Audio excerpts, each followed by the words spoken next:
이렇게 바람이 부는 날엔 가만히 앉아 지나온 세월을 돌이켜보곤 합니다. 여러분, 나이가 든다는 건 참 묘한 일입니다.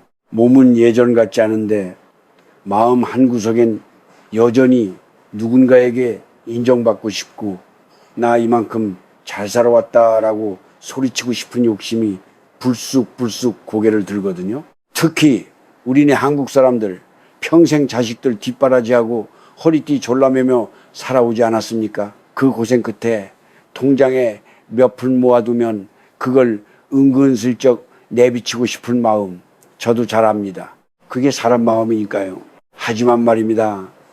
오늘 제가 꼭 드리고 싶은 말씀이 있어요. 내 통장에 얼마가 있다.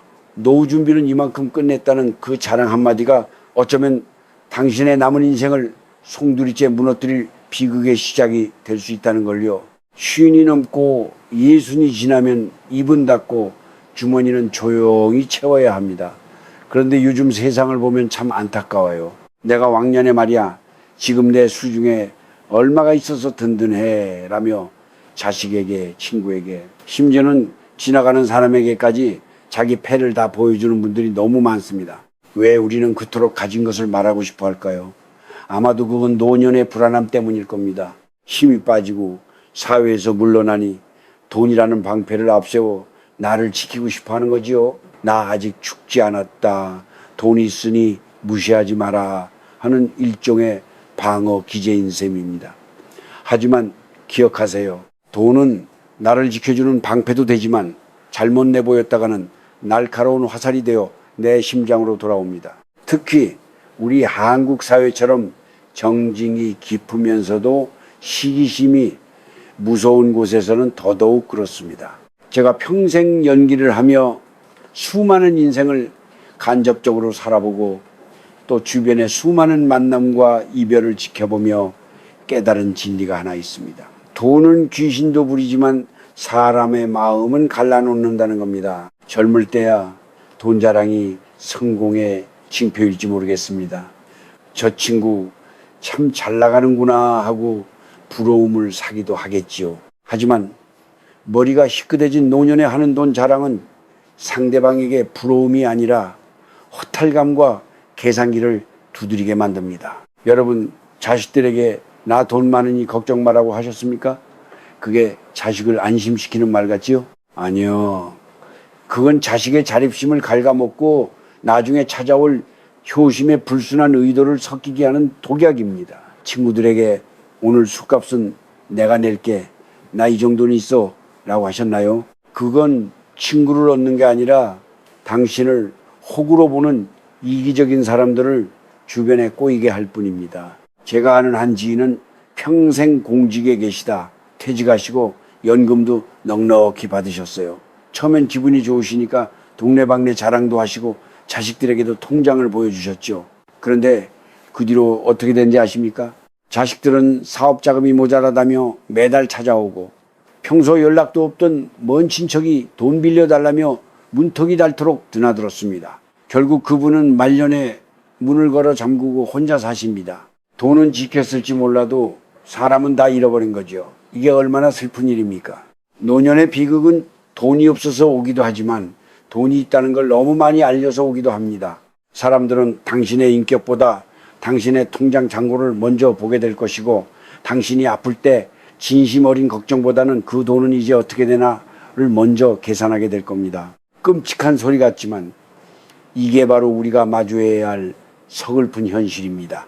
그래서 오늘 저는 여러분께 간곡히 당부드립니다. 절대 무슨 일이 있어도 여러분의 경제적 사정을 타인에게 심지어는 가장 가깝다고 믿는 자식에게조차 낱낱이 공개하지 마세요. 그것은 치사한 것이 아니라 당신의 존엄과 평온한 노후를 지키는 마지막 보루입니다. 아직 부족하다. 그저 밥 세끼 챙겨 먹을 정도다 라고 허허 웃으며 넘기는 지혜가 필요합니다.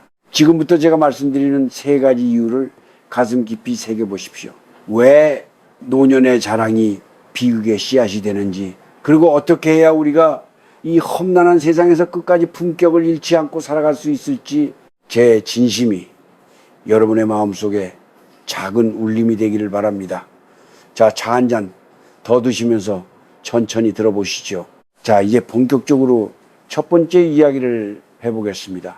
아마 이 부분이 가장 가슴 아프면서도 현실적인 이야기가 될 겁니다. 바로 우리네 자식 이야기입니다. 우리 한국 부모들 참 유별나지요. 내 입에 들어가는 건 아껴도 자식 입에 들어가는 건 아까운 줄 모르고 평생을 바칩니다. 그렇게 애지중지 키운 자식이니 내가 이만큼 모아두었다는 사실을 알려서 녀석들 마음을 좀 편하게 해주고 싶은 게 부모 마음일 겁니다. 얘야, 걱정 마라. 애비가 이만큼은 준비해뒀으니 너희한테 손 안 벌리마. 이 말이 얼마나 따뜻한 사랑에서 나온 것인지 제가 왜 모르겠습니까? 하지만 여러분, 냉정하게 들릴지 모르겠지만 이게 바로 비극의 시작입니다. 자식에게 내 경제력을 공개하는 순간 부모와 자식 사이의 순수한 정은 안타깝게도 상속이라는 계산기로 변질되기 시작합니다. 사람이란 참 간사합니다.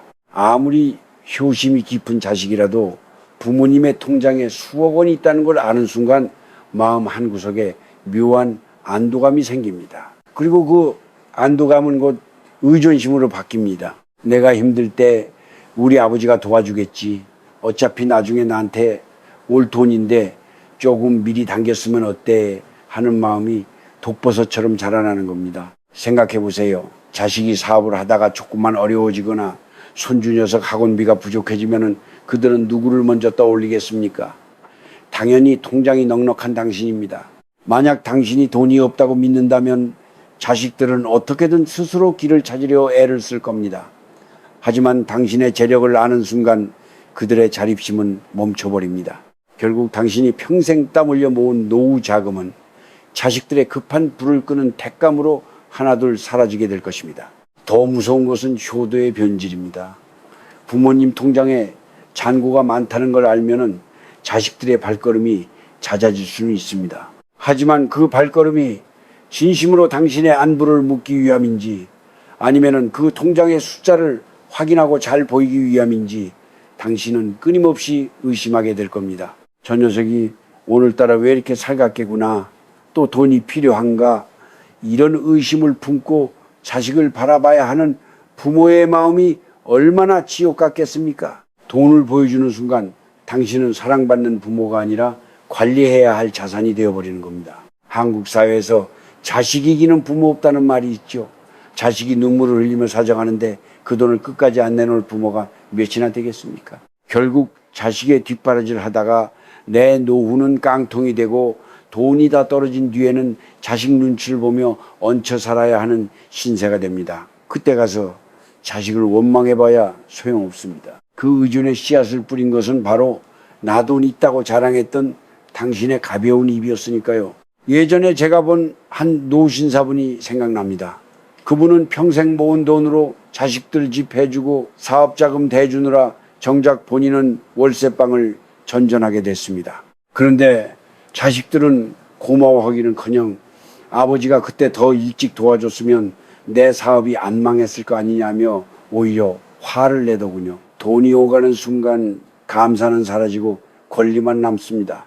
자식에게 돈을 주는 것은 그들의 인생을 돕는 게 아니라 그들의 날개를 꺾는 일입니다.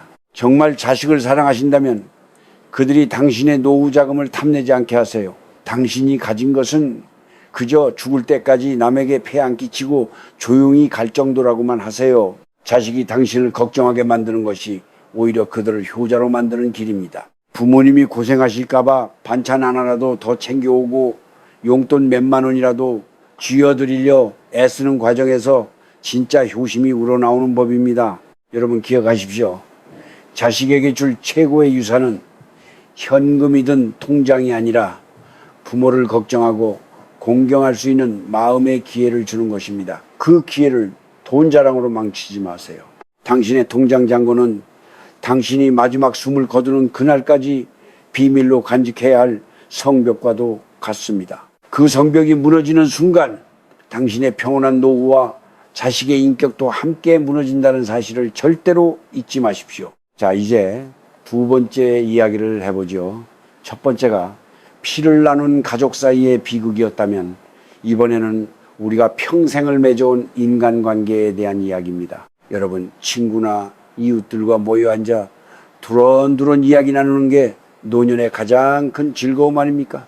등산도 가고 개모임도 하고 가끔은 막걸리 한 잔 기울이며 옛날 이야기 꽃을 피우기도 하지요. 그런데 그 정겨운 자리에서 절대 꺼내지 말아야 할 화두가 바로 돈입니다. 우리 한국 사람들은 예로부터 정진을 강조하며 살았습니다.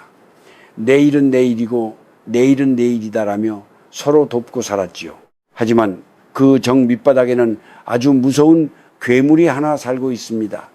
바로 사촌이 땅을 사면 배가 아프다는 속담에 담긴 시기와 질투라는 녀석입니다. 젊었을 때야 다들 바쁘게 사니 서로의 형편을 깊이 들여다볼 틈이 없지만 노년이 되면 상황이 달라집니다.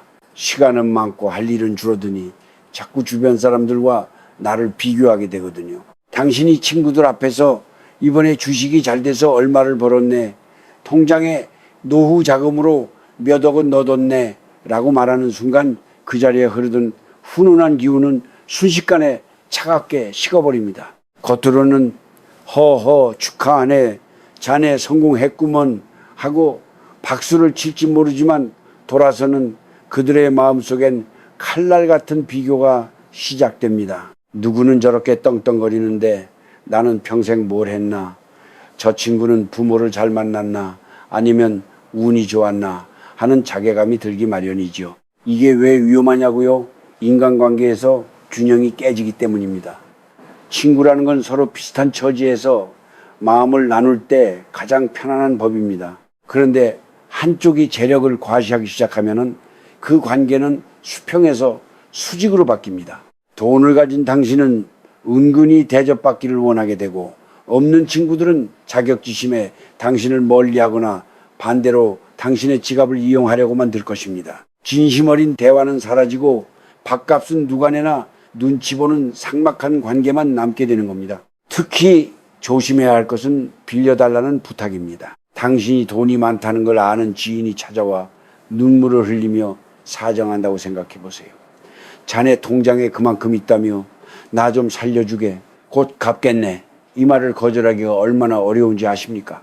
거절하면 돈 좀 있다고 유세 떤다며 욕을 먹고 빌려주면 언제 갚나 전전긍긍하다 결국 돈도 잃고 친구도 잃게 됩니다. 애초에 당신의 장고를 몰랐다면 일어나지 않았을 비극입니다. 여러분, 노년의 고독은 돈이 없어서 오기도 하지만 돈 때문에 주변에 진짜 사람이 없어서 오기도 합니다. 사람들은 당신이라는 사람을 보러 오는 게 아니라 당신이 낼 밥값과 술값을 보러 오게 됩니다.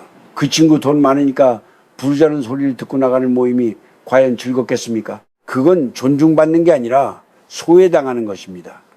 돈이라는 장벽이 당신을 진실한 인간관계로부터 고립시키는 셈이죠. 저는 예전에 한 모임에서 중심 역할을 하던 분을 기억합니다.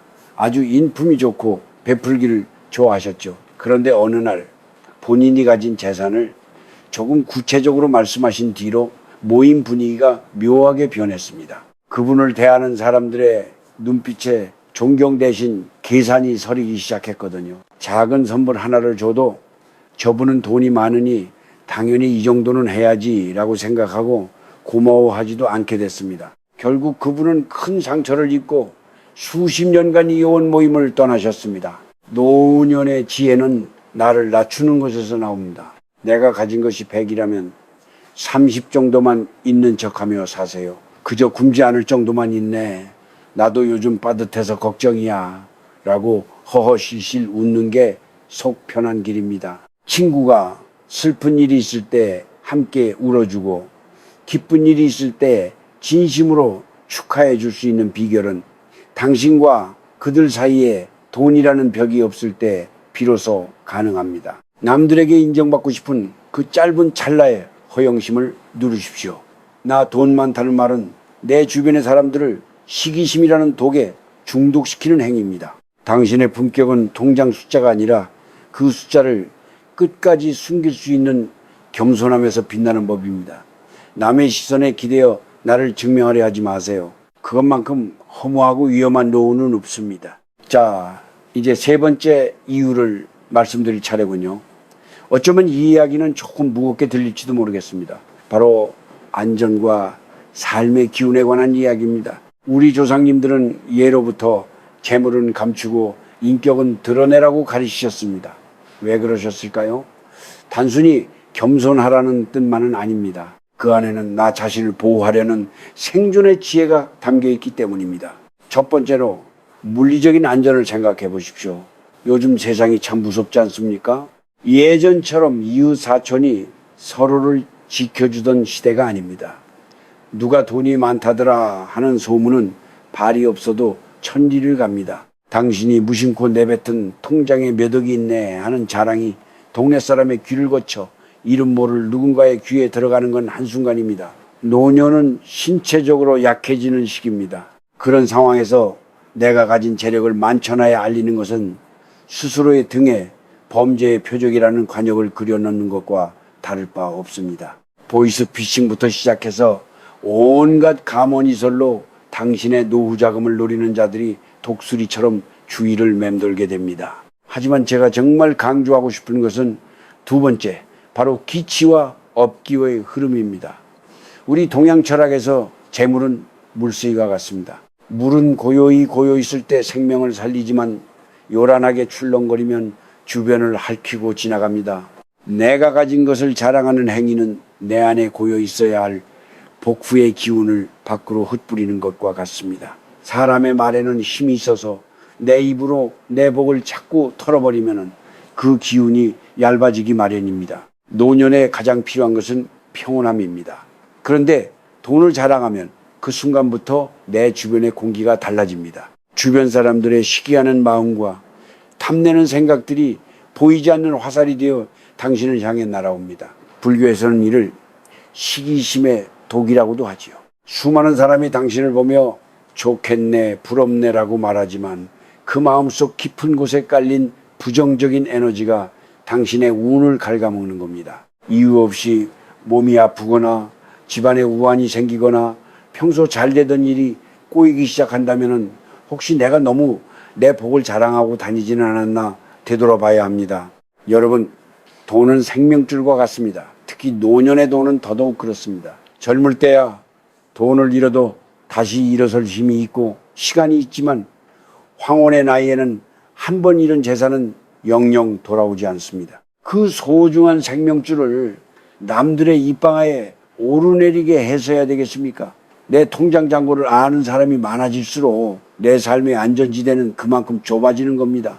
또한 가짜 풍요에 취하지 마십시오. 자랑을 통해 얻는 인정은 마약과 같아서 한 번 맛보면 더 크게 자랑하고 싶어집니다. 저 사람은 돈이 많아서 참 여유로워 보여 라는 말을 듣고 싶어서 자꾸만 지갑을 열고 자꾸만 통장 이야기를 꺼내게 되지요. 하지만 그 소리가 잦아질수록 정작 당신의 영혼은 빈곤해집니다. 진짜 부자는 말하지 않아도 그 기품에서 여유가 묻어납니다. 굳이 숫자를 입 밖으로 꺼내 증명하려 드는 순간 당신은 이미 가난한 마음을 가진 사람이 되고 마는 것입니다. 한국의 옛 선비들은 재산을 모으는 것보다 지키는 것보다 잘 쓰는 것을 중하게 여겼습니다. 그리고 그 첫걸음은 언제나 함구, 즉 입을 다무는 것이었습니다. 내가 가진 것을 비밀로 할 때 그 재물은 비로소 나를 지키는 든든한 성벽이 됩니다.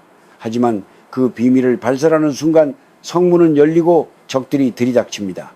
여러분, 남들이 당신을 그저 평범한 노인으로 보게 하십시오. 돈은 별로 없어도 참 인자하고 지혜로운 분이라는 소리를 듣는 것이 돈은 많은데 입만 열면 자랑인 노인이라는 소리를 듣는 것보다 100배, 1000배 낫습니다.